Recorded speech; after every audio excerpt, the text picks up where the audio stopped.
এমন মুহূর্তে যদি আমি বান্দা দুনিয়ার জমিন থেকে বিদায় নিয়ে চলিয়া যায়, সকালবেলা মা দরজায় আসিয়া ডাক দিবে, সন্তান দরওয়াজা খুলো। বাবা আসিয়া ডাক দিবে, সন্তান দরওয়াজা খোলো। সন্তান তো আর দরজা খুলবে না। এমন মুহূর্তে পাড়ার মানুষগুলা আসিয়া যখন ডাকতে থাকবে, ভিতর থেকে বান্দা যখন দরওয়াজাটা বন্ধ রাইখা দিবে, আল্লাহর বান্দারা সবাই মিলিয়া দরজা ভাঙিয়া যখন ভিতরে প্রবেশ করবে, এ কলিজার টুকরা যুবক, কেমনে মোবাইলের মাধ্যমে তুমি গুনাহে জড়িত হও? এই গুনাহ করা অবস্থায় যদি তোমার মরণ হয়, এরে আল্লাহর বান্দা, ভিতরে ঢোকার পরে তোমার বাবা তোমার মোবাইলটা হাতে নেবে, তোমার মা তোমার মোবাইলটা হাতে নেবে, পাড়ার প্রতিবেশীগুলা তোমার মোবাইলটারে একটু করিয়া টানিয়া টানিয়া দেখবে আর বলবে, বান্দা দুনিয়ার জমিনের মধ্যে গুনাহ করতে করতে বিদায় নিয়ে গেছে। এ বান্দা, এই কথা যদি স্মরণ করতে পারো, মরণের কথাটা যদি স্মরণ করতে পারো, বান্দা তুমি বন্ধ করেও গুনাহ করবা না। কথা বলেন ঠিক কিনা? এ আল্লাহর বান্দা, মুরব্বী বাবারা আমার, আসরের নামাজ পড়িয়া, আসরের নামাজ পড়ার পরে মাথার মধ্যে টুপিটা উড়াইয়া গেছে, চুল পাকিয়া গেছে, দাড়ি পাকিয়া গেছে। ওই যে বাজারে যাওয়ার পর এক কাপ চা হাতে নিয়ে আল্লাহর বান্দা আসরের নামাজ আদায় করছে ঠিক, তবে ওই চায়ের দোকানে গিয়া এক কাপ চা হাতে নিয়া বাংলা সিনেমার সামনে বৈশা যায়, এমন মুরব্বী গোপালপুরে নাই? হ্যাঁ, এই আল্লাহর বান্দা, একবার কি চিন্তা করছো এমন হালতে যদি তোমার মরণটা হয়ে যায়? বয়স ভাটি হয়ে গেছে, না জানি কখন মালাকুল মউত চলে আসবে। এই ভয় যদি তোমার মধ্যে না থাকে, এ বান্দা, যদি ওই চা হোস্টেলে গুনাহ করা অবস্থায় মারা যাও, কেমনে তোমার এই মুখটা নিয়া, কেমনে চেহারা নিয়া ওই কাল কিয়ামতের হাসরের মাঠে গিয়ে আল্লাহর সামনে দাঁড়াইবা? এই জন্য রবরে ভয় করার দরকার আছে না নাই? রবরে ভয় করলে বান্দা দামি হয়ে যায়। কেমন দামি হয়ে যায়? আল্লাহর পয়গম্বরের সাহাবী হযরত সালাবা রাদিয়াল্লাহু তাআলা আনহু, কিশোর মানুষ, এখনো যুবক হয় নাই। এ যুবক ভাইরা আমার, গভীর মনোযোগ দিয়া শোনো। গুনার মধ্যে জড়িত হও, হারাম রিলেশন করো, অবৈধ সম্পর্কে জড়িত হয়ে যাও, একবার শোনো কেমন ভয় রবরে বান্দা করতো, আর ভয় করার কারণে কেমন দামি হয়ে গেল। আল্লাহর বান্দা পয়গম্বরের সাহাবী হযরত সালাবা রাদিয়াল্লাহু তাআলা আনহু একদিন রাস্তা দিয়া যাইতেছে, হঠাৎ করে রাস্তার মধ্যে একটা গোসলখানা। এই গোসলখানা ছিল পর্দা দিয়া ঢাকা। কি দিয়া? পর্দা দিয়া, কাপড়ের পর্দা। আগে তো টাইলস ছিল না, কথা বলেন ঠিক কিনা? বিল্ডিং ছিল না, ইটের ব্যবস্থা ছিল না, এই জন্য কাপড়ের পর্দা দিয়া অনেক গোসলখানায় ছোট্ট সময় দেখছি আল্লাহর বান্দা বান্দিগুলা ওই গোসলখানার জায়গাটাকে কলা গাছের পাতা দিয়া ঢাইকা রাখতো। কথা বলেন ঠিক কিনা? এই ইমানদারি মুসলমান, আল্লাহর গোলাম, আল্লাহর পয়গম্বরের সাহাবী হযরত সালাবা রাদিয়াল্লাহু তাআলা আনহু ওই রাস্তা দিয়ে যাইতেছে, হঠাৎ করিয়া বাতাস আসলো, আসার পরে পর্দাটা একটু সরিয়া গেছে। আল্লাহর পয়গম্বরের সাহাবী হযরত সালাবার নজরটা একটু ভিতরে চইলা গেল, তাকায় দেখে একজন আল্লাহর বান্দা উলঙ্গ অবস্থায় গোসল করে। পয়গম্বরের সাহাবী এই দৃশ্য দেখার পর নিজ নজরটাকে নিচের দিকে নামাইয়া সঙ্গে সঙ্গে দুইটা চোখের পানি ছেড়ে দিয়ে ডাক দেয়, আল্লাহ, যেই গুনাহ আমি করছি গুনাহ মাফ করবানি। আল্লাহর বান্দা ভয়, আল্লাহ যেই গুনাহ করছি এই গুনাহ কি মাফ করবা? অথচ সে ইচ্ছা করে তাকাই নাই। কথা বলেন ঠিক কিনা? রাস্তা দিয়ে যাচ্ছিল, হঠাৎ বাতাসে পর্দা উড়ে গেছে, বান্দার চোখ ওই দিক চলে গেছে, সঙ্গে সঙ্গে নিচে নামায় ফেলছে। রবের ভয় কেমন! আল্লাহর বান্দা হযরত সাআলাবা রাদিয়াল্লাহু তাআলা আনহু এইবার পয়গম্বরের কাছেও যাই না, বাড়িতেও যাই না। সাআলাবার চিন্তা, না জানি হযরতে জিবরাইল আমিন আইসা আমার পয়গম্বরের কাছে আমার গুনার খবরটা দিয়া দিছে। আমি এই চেহারা নিয়া, এই নজর নিয়া, এই চোখ নিয়া কেমনে আল্লাহর পয়গম্বরের সামনে গিয়া দাঁড়াবো? কেমন ভয়! এ যুবক ভাইরা, আমার কলিজার টুকরারা, গভীর মনোযোগ। আল্লাহর পয়গম্বরের সাহাবী হযরত সাআলাবা চিন্তা করে, না না না, আর পয়গম্বরের সামনে যাওয়া যাবে না। এইবার সাআলাবা রাদিয়াল্লাহু তাআলা আনহু বাড়িতেও গেলেন না, আল্লাহর রাসূলের সামনেও গেলেন না।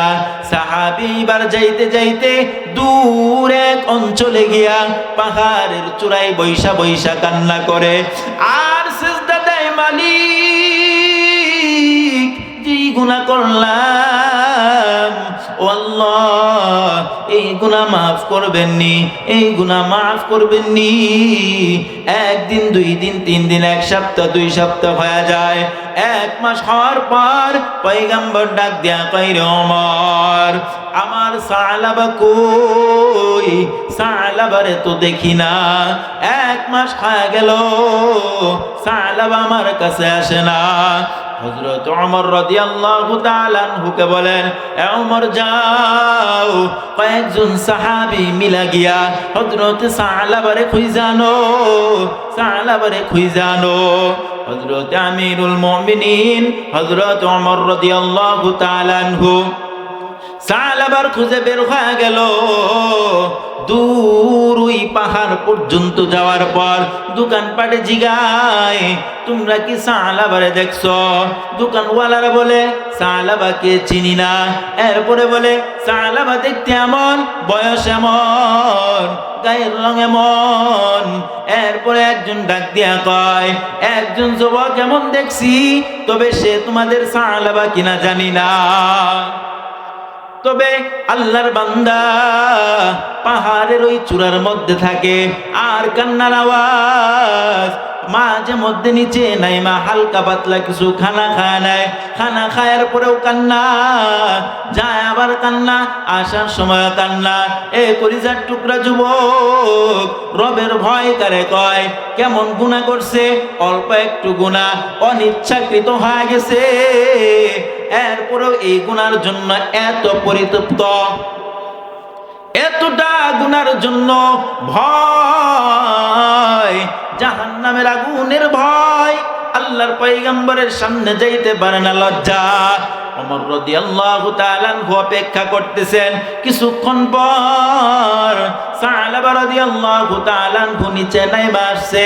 আসার পরে যখন দেখে আমিরুল মুমিনিন হযরত ওমর রাদিয়াল্লাহু তাআলা আনহু দাঁড়ায় রইছে, ডাক দিয়া কয়, সাআলাবা, চলো চলো চলো, আল্লাহর পয়গম্বর তোমারে যাইতে বলছে। বলেন না সুবহানাল্লাহ। এইবার সাআলাবা কাঁপতে শুরু কইরা দিছে, না জানি আল্লাহ জিবরাইলের মাধ্যমে আমার পয়গম্বরে আমি সাআলাবার গুনার কথা জানায় দিছে, এই জন্য আমারে নেওয়ার জন্য আসছে। সাআলাবা ডাক দিয়া কয়, ও আমিরুল মুমিনিন, না না না, আমি যাইব না। আমি এমন গুনাহ করছি এই গুনার চেহারা নিয়ে আমি পয়গম্বরের কাছে দাঁড়াইতে পারবো না। আমিরুল মুমিনিন ডাক দিয়া কয়, এ সালাবা, পয়গম্বরের কথা দিয়ে আসছি, তোমারে না নিয়া যাইব না। হাত দুইরা টাইনা টাইনা নিয়ে গেছে। যাওয়ার পরে ডাক দেয় আমিরুল মুমিনিন, ও পয়গম্বর সালাবা আপনার সামনে হাজির। সালাবা কাঁদতেছে। আল্লাহ রাসূলের ডাক দিয়া কয়, পয়গম্বর আমি গুনাহ করছি, আমার গুনাহটা কি আল্লাহ মাফ করবে? পয়গম্বর ডাক দিয়া কয়, সালাবা তুমি যদি গুনাহ করেই থাকো আল্লাহ অবশ্যই তোমারে মাফ করবে। বলেন না সুবহানাল্লাহ। বলেন আল্লাহ গুনাহ মাফ করবে কি করবে না? আল্লাহ সব সময় গুনাহ মাফের জন্য হাজির। কথা বলেন ঠিক কিনা? আল্লাহ ডাক দিয়া কয়, বান্দা ফজরের সময় তোমারে আমি ডাকলাম, হাইয়া আলাস সালাতু খায়রুম মিনান নাওম। এ বান্দা ঘুমের চাইতে নামাজ ভালো। বান্দা ফজরে কোনো সাড়া দাও নাই, জোহরে আমি আবার ডাকলাম, জোহরেও সাড়া দিলি না বান্দা। আসর মাগরিবে ডাক দিলাম, বান্দা সাড়া দিলি না। এশায় বান্দা ডাক দিলাম আমি আবার, হাইয়া আলাল ফালাহ, বান্দা আয় কল্যাণের দিকে আয়। হাইয়া আলাস সালাহ, বান্দা আয় নামাজের দিকে আয়। বান্দা ফজর জোহর আসর মাগরিব এশায় আসলা না। এরে বান্দা কখনোই নামাজ ছাড়ার কারণে, আমি রবের নাফরমানি করার কারণে তোমার খানা বন্ধ করি নাই, পানি বন্ধ করি নাই, নিঃশ্বাস নামক দৌলত বন্ধ করি নাই। কথা বলেন ঠিক কিনা? এর জন্য কি আল্লাহ কখনো বন্ধ করছে? নামাজ না পড়লে আল্লাহ খানা বন্ধ করছে? নামাজিরেও খাওয়ায়, বেনামাজিরেও খাওয়ায়। কথা বলেন ঠিক কিনা?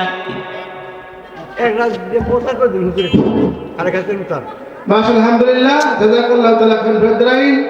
জনাব মোহাম্মদ খালিদ হাসান উত্তান সাহেব, সভাপতি গোপালপুর পৌরসভা বিএনপি, উনি আমাদের মাহফিলে 2000 টাকা দান করছেন। অসুস্থ অবস্থা উনি আসেন নাই, সকলে তাদের দোয়া করি। আলহামদুলিল্লাহ, আল্লাহ তাআলা তার দানকে কবুল করেন, সকলে বলেন আমিন।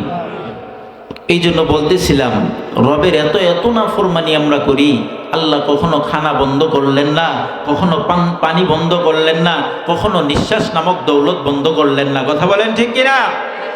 খারাপ লাগতেছে? হ্যাঁ, উঠবেন না তো? এর ইমানদারি মুসলমান, আল্লাহর গোলাম।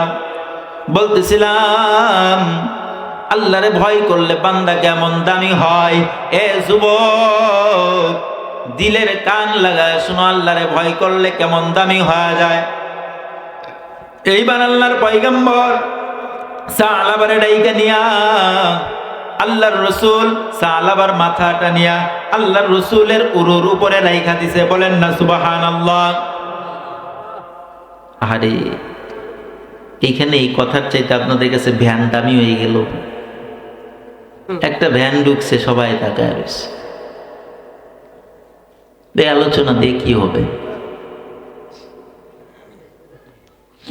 আল্লাহ আল্লাহ আল্লাহ।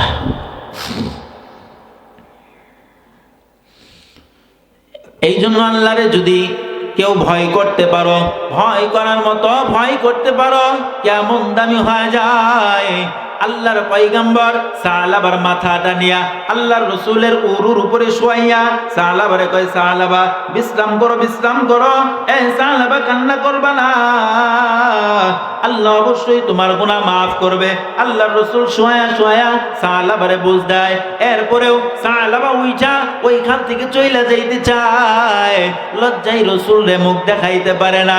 কিছুক্ষণ পর সালাবা ডাক দিয়া কয়, ও আল্লাহর পয়গম্বর, আমার পিঠের মধ্যে কি যেন পিঁপড়ার মতো একটু সুরসুরি লাগতেছে। আল্লাহু আকবার কন্যা। আল্লাহর পয়গম্বরের বুঝতে দেরি নাই।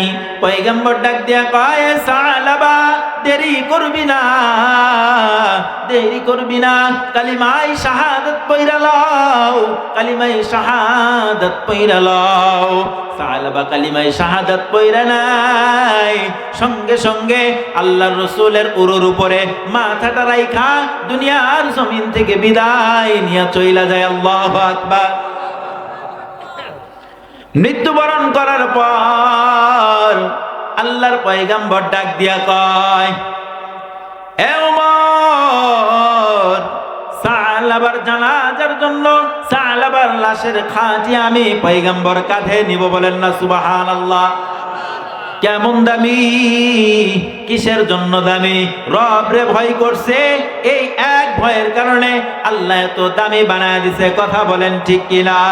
এই বান্দারি মুসলমান, আল্লাহর গোলাম, আল্লাহর পয়গম্বর সালাবার খাটিয়া নিয়া যখন সামনের দিকে আগায়, আমিরুল মুমিনিন হযরত ওমর ডাক দিয়া কয়, ওগো আল্লাহর পয়গম্বর, আমরা সবাই এই মরুভূমির রাস্তা দিয়া হাইটা হাইটা যাইতেছি, তবে আমাদের পা গুলা ঠিকভাবে জমিনের উপরে ফালাই, কিন্তু আপনি কেন পায়ের বুড়া আঙ্গুলের উপরে ভর দিয়া দিয়া সামনের আগাইতেছেন? আল্লাহর পয়গম্বর দুইটা চোখের পানি ছাইরা দিয়া ডাক দিয়া কয়, এ ওমর, আমার সালাবা আমার আল্লাহর কাছে এত দামি হয়ে গেছে, এত দামি হয়ে গেছে, রবরে ভয় করার কারণে এতটা কদরওয়ালা হয়ে গেছে। আল্লাহ তাআলা সালাবার জানাজা পড়ার জন্য লক্ষ লক্ষ ফেরেশতা পাঠায় দিছে। আরো আসতে বলেন সুবহানাল্লাহ, আরো আসতে বলেন সুবহানাল্লাহ। এ যুবক, সেও তো একজন কিশোর ছিল, ছোট্ট একজন সাহাবী ছিল, দাড়ি পাকনাওয়ালা সাহাবী ছিল না, ছোট্ট মানুষ ছিল। আল্লাহরে ভয় করার কারণে আল্লাহ তোটা দামি বানায় দিছে। আল্লাহর পয়গম্বর কয়, উমর, পা আমি সমান কেমনে ফালাবো? তোমরা তো ফেরেশতা দেখতেছো না, আমি তো দেখতেছি এত এত পরিমাণে ফেরেশতা এসে হাজির হয়ে গেছে, আমি পয়গম্বর পা রাখার জায়গা পাইতেছি না। কোন কারণ? আল্লাহরে ভয়, একমাত্র আল্লাহরে ভয়। এই জন্য রবরে ভয় করার দরকার আছে না নাই? এ আওয়াজ দিয়া বলেন, দরকার আছে না নাই? আয়াতের শেষ অংশে আল্লাহ তাআলা ডাক দিয়া কয়, ওয়া আনতুম মুসলিমুন, তোমরা মুসলমান হয়ে মৃত্যুবরণ কইরো। কেমন মুসলমান? বাপে ছিল মুসলমান, দাদাই ছিল মুসলমান, ওই সুবাদে আমিও মুসলমান, গরু খাই এই জন্য মুসলমান। কথা বলেন ঠিক কিনা? কিন্তু আল্লাহ বলেন না, খাঁটি মুসলমান না হয় মৃত্যুবরণ করবা না। খাঁটি মুসলমান কারে কয়? আল্লাহর পয়গম্বর ডাক দিয়া কয়, আল মুসলিমু মান সালিমাল মুসলিমুনা মিন লিসানিহি ওয়া ইয়াদিহি।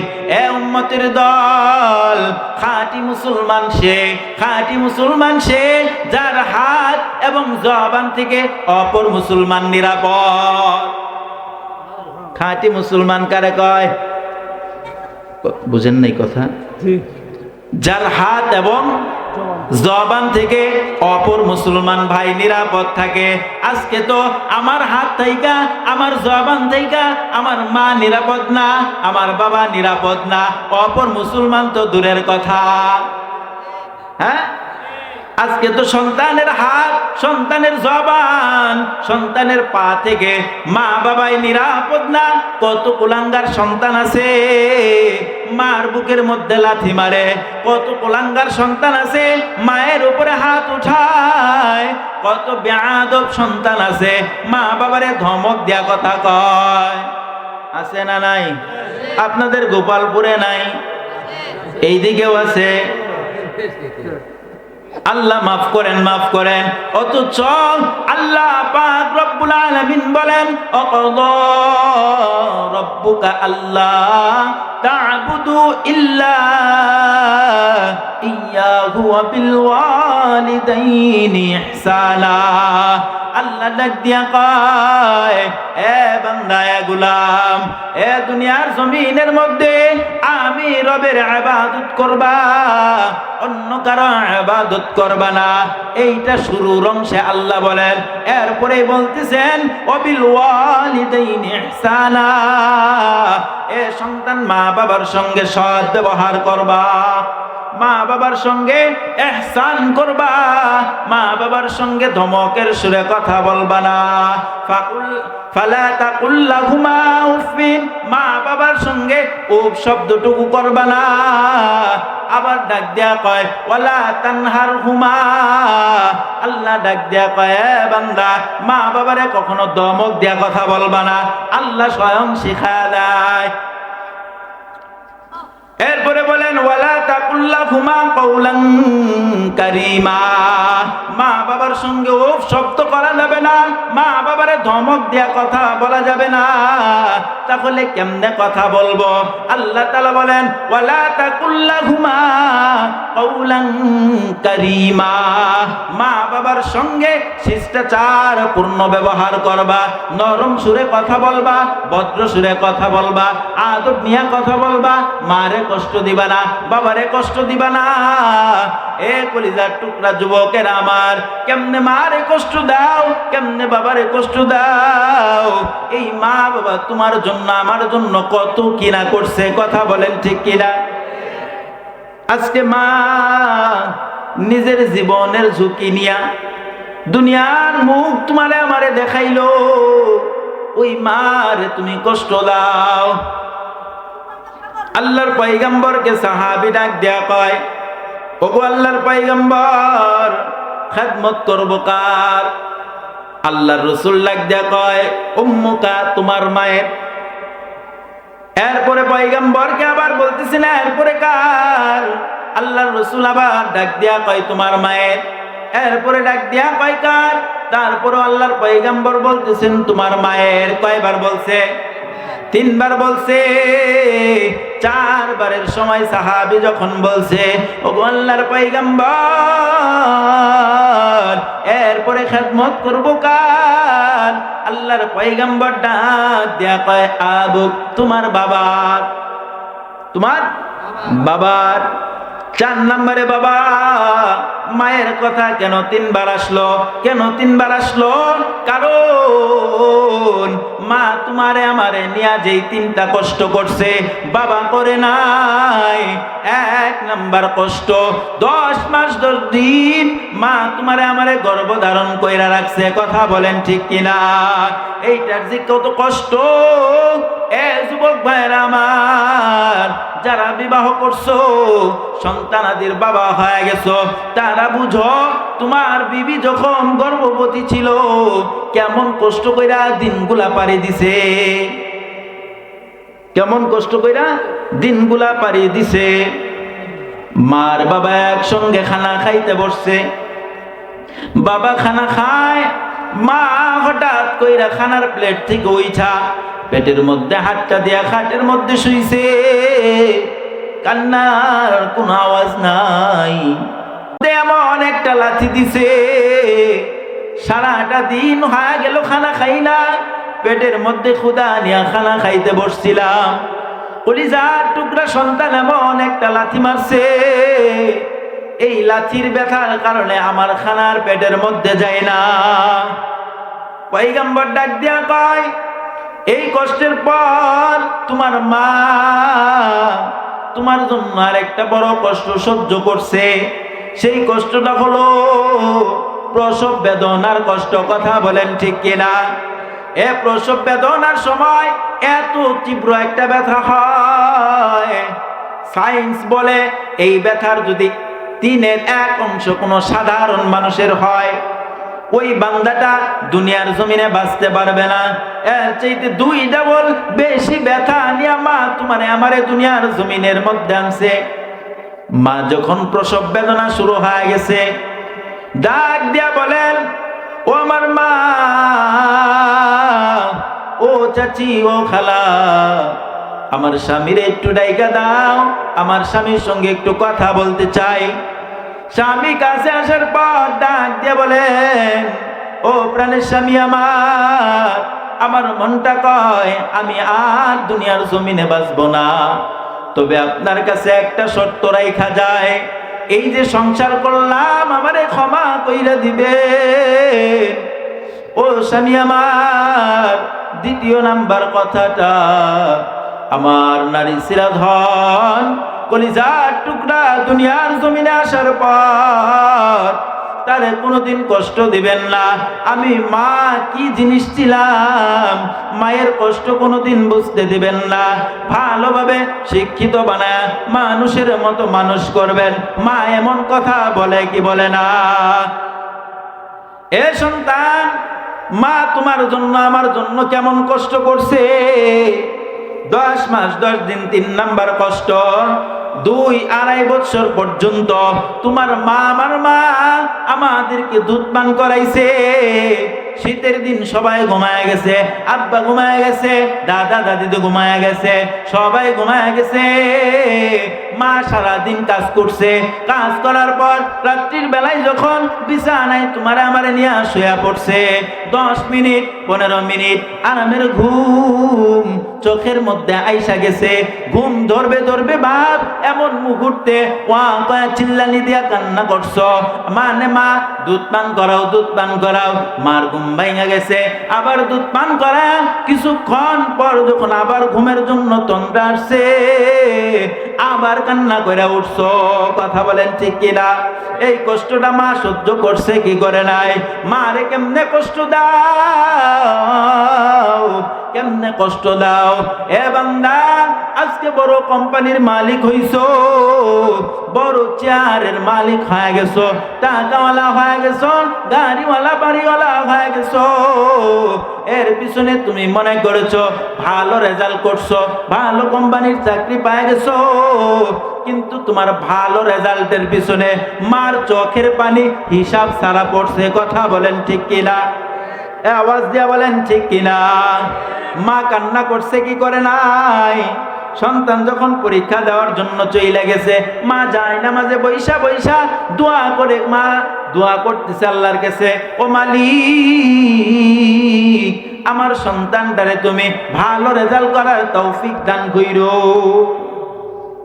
আজকে মা বাবার দোয়া ছাড়া এতটুকু আশা সম্ভব হয় না। রাত দীর্ঘ হয়ে গেছে, এখনো পর্যন্ত মা ঘুমাই নেই। আলোচনায় উঠার আগে ফোন দিছে, ফোন দিয়ে বলতেছে, বাবা একটা শেষ, আরেকটাই উঠবা, কয়টার দিকে নামবা, কখন? আমি বললাম, আম্মা এখান থেকে বিদায় নিতে প্রায় 1টা বেজে যাবে। আমাকে বলতেছে, বিদায় নেওয়ার সময় একবার ফোন দিবা, বাসায় গিয়া পৌঁছায় আরেকবার ফোন দিবা। আল্লাহু আকবার। এর নাম মা। আর তাকায় দেখেন, বিবি সব ঘুমায় গেছে। যদি এত রাত্রে ফোন দেওয়া হয়, রিসিভ তো করবেই না। 2-3 বার ফোন দেওয়ার পরে দেখবেন ঘুমের মেজাজে বলে, কি হয়েছে? কথা বলেন ঠিক কিনা? কিন্তু মার মন তো মানে না। আল্লাহ আল্লাহ, এই জন্য মা বাবারে কষ্ট দেওয়া যাবে? মা বাবার দোয়া নেওয়া দরকার আছে, মা বাবার দোয়া নেওয়া দরকার আছে। এই ইমানদারি মুসলমান, আল্লাহর গোলাম, মা বাবার দোয়া কাজে লাগে। কারণ মা যখন 2টা হাত বানায় আল্লাহর কাছে দোয়া করে, মালিক আমার সন্তানটারে কবুল কইরা নাও, আল্লাহ তাআলার শাহাদিম থেকে দোয়া ফিরা দেয় না। সুবহানাল্লাহ বলেন। এই জন্য মা বাবার দোয়া নেওয়া দরকার আছে। আজকে অনেক সন্তান এখানে আছে যারা আজকে বাড়িতে যাওয়ার পর ওই জনম দুঃখিনী মা, মায়ের জবান থেকে আর কথা শুনতে পারবে না, এমন আছে না নাই? অনেকে আছে বাবার চেহারার মতো আর চেহারা বাড়িতে যাওয়ার পরে আর দেখতে পারবে না, দুনিয়ার জমিন থেকে চির বিদায় নিয়ে চলে গেছে, এমন আছে না নাই? আজকে মনটা চাইতেছে বাড়িতে গিয়া মার পা 2টা জড়াইয়া ক্ষমা চাইব, আর বলবো, মা জীবনে যা ভুল করছি মা আর করব না। তবে দিলটা এমন বলে, কিন্তু ওই জনম দুঃখিনী মার ঘরে নাই। কথা বলেন ঠিক কিনা? মনটা চায় বাবার কাছে গিয়া ক্ষমা চাইবো, ওই বাবার ঘরে নাই। এই জন্য এই মা বাবার জন্য করণীয় আছে, কথা বলেন আছে না নাই? এইখানে আমি একটু দেখতে চাই কার মা নাই, কার বাবা নাই। একটু হাতটা দেখায় দেন তো, মা আছে বাবা নাই, অথবা বাবা আছে মা নাই, অথবা দুইজনের মধ্যে একজনও নাই। আল্লাহু আকবার, অনেকেই আছে, অনেকেই আছে। আমি শেরপুরীর বাবা অনেক আগে মারা গেছে। আমি আমার বাবারে নজরে দেখছি ঠিক, কিন্তু আমার বাবার চেহারাটা আমার কাছে মনে নাই। একটু ছোট সময় দেখছি, সমস্ত বাচ্চাগুলা যখন মাদ্রাসায় পড়তো, টাঙ্গাইল যখন লেখাপড়া করতাম, সবার লজিং বাড়িতে মা বাবা আসতো। আর রাস্তার দিকে তাকায় দেখতাম আমার মা একা একা আসতেছে, বাবা নাই। মাঝে মধ্যে মন চাইতো বাবার হাত ধইরা বাজারে যাব, বাবার হাতের আদর গুলা নেব, কিন্তু আল্লাহ আমার নসিবে রাখে নাই। তবে আমি যেই জায়গায় এই দোয়া করি, আল্লাহ আমার বাবারে তুমি জান্নাতুল ফেরদাউস দিও, বলেন না আমিন। এইখানে অনেকের মা নাই, অনেকের বাবা নাই, তবে আজকে মনটা চায় মার জন্য কিছু করতে, বাবার জন্য কিছু করতে, কথা বলেন ঠিক কিনা? এই ইমানদারি মুসলমান আল্লাহর গোলাম, মা তো কবরে চইলা গেছে, বাবাও তো কবরে চইলা গেছে, তারা তো আর কোনোদিন ফিরবে না। আর কখনো একটা কাপড় কিনা দেওয়ার মতো সামর্থ্য তাদেরকে হবে না। না পারবো ভালো মন্দ কিছু খাওয়াইতে, না পারবো একটু খেদমত করতে। এই মা বাবা তো আর কোনোদিন আসবে না। এই জন্য এইখানে আমি একটু দেখতে চাই, আলোচনা এখনো শেষ হয় নাই, আমি এইরকম 5 জন ব্যক্তি দেখতে চাই